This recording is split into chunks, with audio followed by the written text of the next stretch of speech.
Bien, regresamos entonces con el economista Alejandro Indacochea, con quien hablaremos sobre la desaceleración económica. Alejandro, gracias por estar con nosotros en el programa. Buenas noches, José. Encantado. Bien, ¿cuál es tu opinión hoy día? Porque hay todavía algunos economistas que dicen que el Perú todavía debe crecer por encima del 6%, hay otros que señalan incluso hasta 3.5%. Debido a cierta información que manejan, ¿no?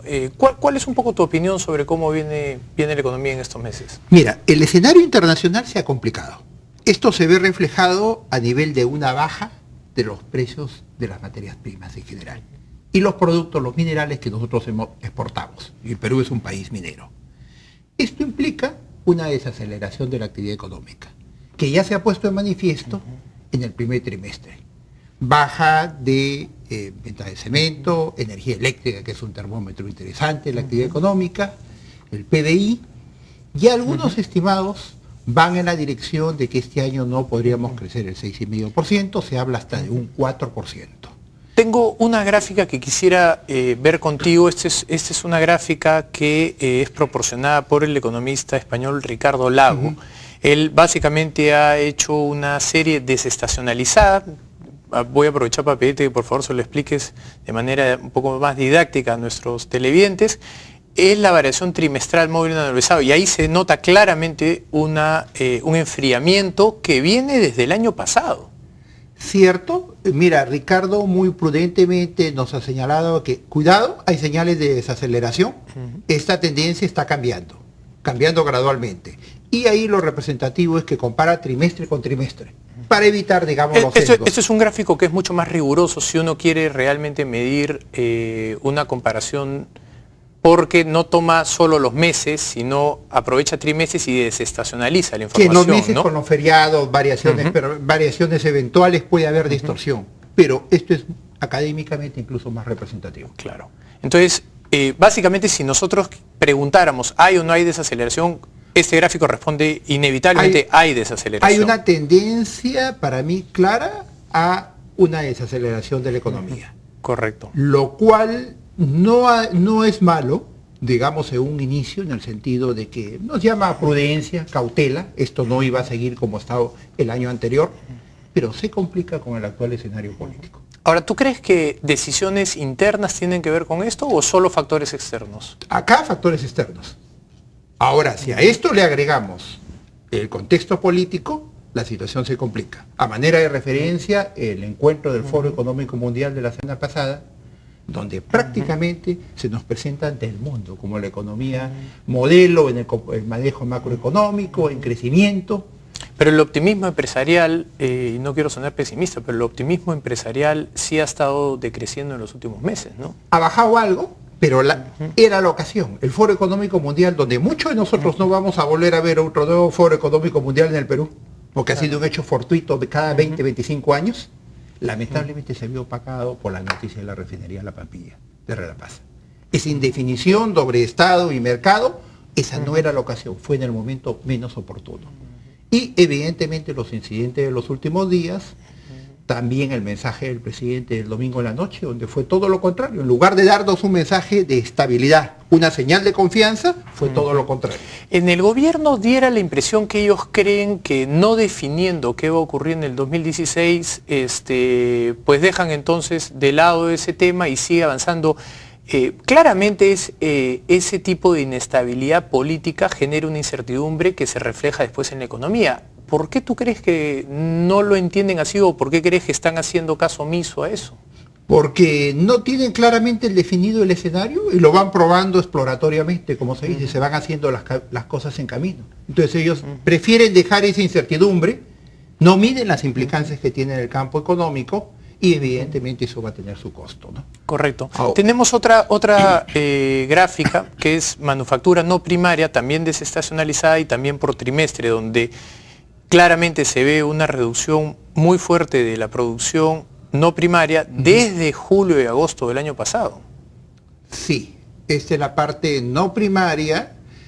Hay un factor también por el lado del sector manufactura, mercado interno, ¿no? Donde esto implica generación de empleo, ¿no?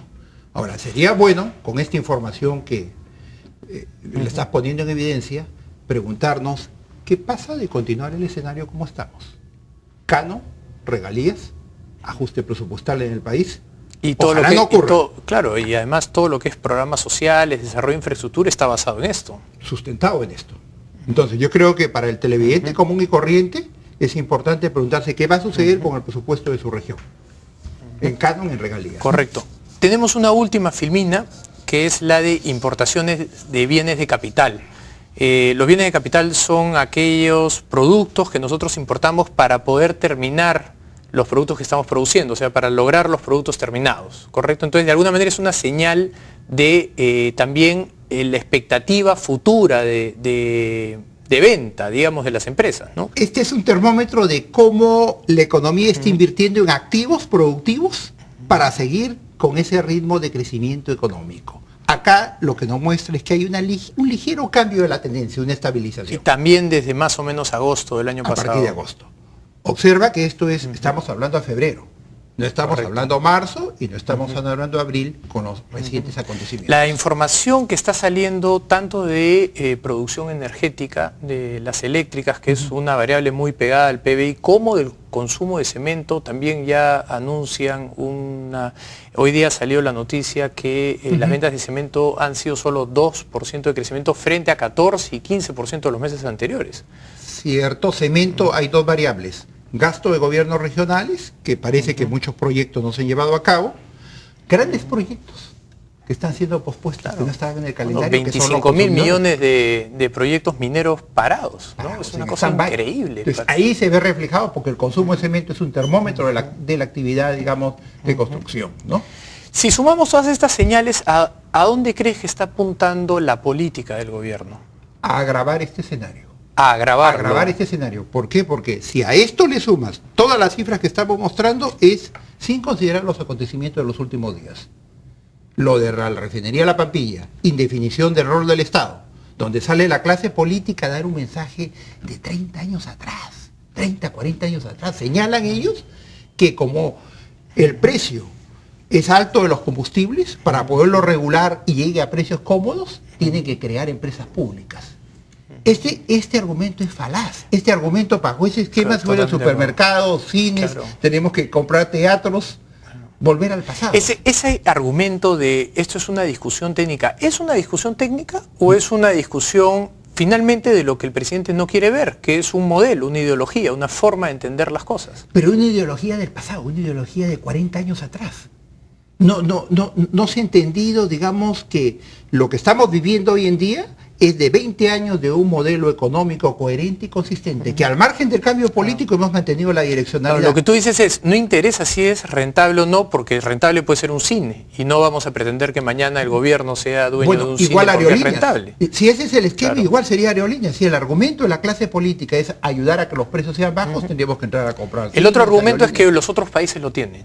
No, con eso con cuidado. Hay excepciones. Hay casos, pongamos, como un Ecopetrol, que tiene un gobierno corporativo, tiene directores independientes que los convoca internacionalmente y a nivel nacional. Acá tenemos un Petroperú totalmente desarticulado, sin rumbo. O si no recordemos los petroaudios. Un analista cultural decía hoy día que por qué en Noruega sí podían haber empresas estatales y en Perú no. Y pareciera pues que alguien no le ha contado que existen una variable llamada instituciones, que es la que finalmente determina por qué en Noruega el Estado podría finalmente tener una empresa y estar, como tú dices, bien administrada, y en Perú lamentablemente sujeta al poder político, ¿no? Y en este contexto yo no confiaría. Primero, pésimo negocio la refinería La Pampilla. He tenido oportunidad Es que no es la refinería lo que buscan, lo que ellos buscan son los grifos y el gas, Claro, ¿no? Pero los grifos también, ¿cuál es el papel del Estado vendiendo en servicentros bebidas alcohólicas? He tenido oportunidad de conversar con un experto petrolero internacional que fue convocado por un grupo empresarial para explorar la posibilidad de comprar Rexol, lo que tiene en Perú. La opinión de él es que una refinería prácticamente como la nuestra, con 80.000 barriles, no es negocio en ningún lugar del mundo. Que para que sea negocio tendríamos que hablar arriba de 500.000 barriles. Oh, La claro. antigüedad es del primer gobierno de Belaúnde. Y pésimo negocio pagar 500 millones, adicionalmente asumir la deuda de 700 y Más los emprender un entre programa de 800 y reconversión 1000 de... que fue incumplido. Claro. Ahí habría que preguntar si en el contrato de la privatización, en el momento que se llevó a cabo, ¿no?, estaba acordado los plazos para lo que era el programa de sulfurización. Entonces, con todo ello, ningún privado va a entrar. Si a eso le sumas la modernización de la refinería de Talara, el lote 64, ¿cómo vamos a dar a un Petroperú desarticulado? Bueno, y siempre podrá haber algún privado que lo quiera hacer siempre y cuando tenga algún tipo de acuerdo, como hay tantos acuerdos que se han hecho entre privados y estados que terminan costándonos al resto de los contribuyentes. Que un privado quiere ir con el Estado tampoco es garantía que se están haciendo las cosas bien. Al contrario, podría señalar que las cosas van por el peor camino posible, que es el de la corrupción, ¿no? Que al contrario, cuando dan utilidades, son privadas. Y cuando hay pérdidas, son socializales. Claro. Entonces, al contrario, es preocupante una asociación público-privada en estas condiciones, en esta situación, ¿no? Y con lo de la papilla, evidentemente, se ha dado una muy mala señal para el resto de la economía, ¿no? Y se mantiene esta indefinición. Claro. Lo de la indefinición de la candidatura presidencial, eso tiene, por lo que uno puede esperar, para rato, ¿no? ¿Eso cuánto crees que pueda mermar la intención de inversión de inversionistas extranjeros que dicen, bueno, Perú puede terminar convirtiéndose de nuevo en una Argentina, en una Venezuela, en una Bolivia, en una Nicaragua? Mira, esto va a agregar inestabilidad. Si bien ahora hay un compás de espera en muchos proyectos, los que tú has mencionado, yo creo que más se va a dejar sentir hacia un 2015. En 2014, en 2015... Es increíble y una pena que hayamos perdido, o estemos perdiendo, ¿no? Perdiendo estos años una oportunidad que nos da la historia. Hemos convocado al Foro Económico Mundial. Era la oportunidad de presentarnos ante el mundo. Si Adrede hubiera tratado de hacerlo... Porque la era del guano la perdimos por un cambio tecnológico, pero acá es por desidia ideológica. Mira, se repite lo de Basadre, las bonanzas efímeras. Bueno. El guano, el salitre, que transcurrieron, no quedó nada para el futuro, ¿no? Alejandro, te agradezco muchísimo por tu presencia y espero tenerte de nuevo en el programa para volver a seguir conversando esto. Bien, vamos nosotros entonces a nuestra última pausa y regresamos.